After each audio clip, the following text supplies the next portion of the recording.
and we're back to learning Inkscape in the year, day 84. Let me show you how you can create an outline text effect. You use the text tool right here, left click on the canvas, then type something in. Size it up holding Control, and you can see at the bottom left we have a fill and a stroke.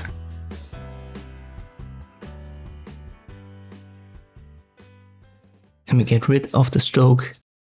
So I hold Shift, click on the X, and then you can see the fill only. To add only an outline, we go to Object, Fill and Stroke, and we get rid of the fill right here using the X.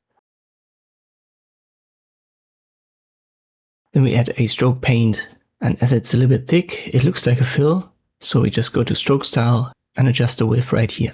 Let me create a rectangle just for the background, put it to bottom, and you can see our text has only the outline and the fill is transparent.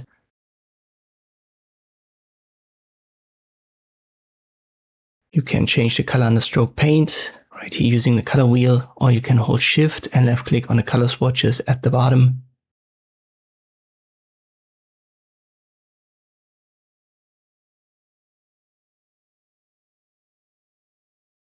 The important step here is to get rid of the fill.